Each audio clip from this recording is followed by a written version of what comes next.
ফারিয়া বেগম আপনি লিখেছেন, গরম কোনো খাবার ফু দিয়ে খাওয়া কি জায়েজ নেই? যেমন চা বা গরম কোনো তরকারি, ভাত ফু দিয়ে খাওয়া, এটা কতটুকু সঠিক?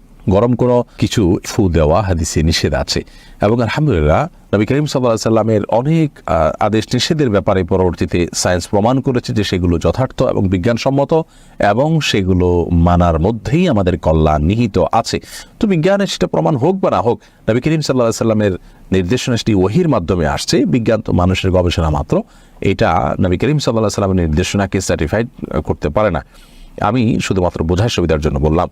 যাই হোক, তো গরম খাবারে ফু দিয়ে বা কোনো খাবারে ফু দিয়ে সেটাকে ঠান্ডা করা তারপরে খাওয়া, এটা জায়েজ না, এটা নিষেধ আছে হাদিসে। এটা স্বাস্থ্যের জন্য ক্ষতিকর, আমাদের শ্বাস প্রশ্বাস এর সাথে এর অনেক সম্পর্ক আছে, এবং এর ফলে অনেকভাবে আমরা ক্ষতিগ্রস্ত হতে পারি। তো এই জন্য ফু দেওয়া নিষেধ। আমরা গরম করার জন্য কোনো কিছু দিয়ে বাতাস করতে পারি অথবা অপেক্ষা করতে পারি, তারপর আমরা খাবো। আর গরম খাওয়াও একবারে খুব বেশি গরম খাবারও গ্রহণ করতে হাদিসে নিষেধাজ্ঞা আছে। চা, তরকারি বা ভাত যেটাই হোক, এটাতে ফু দেবো না আমরা, হয় অপেক্ষা করবো, নাহলে অন্য কিছু দিয়ে বাতাস করবো।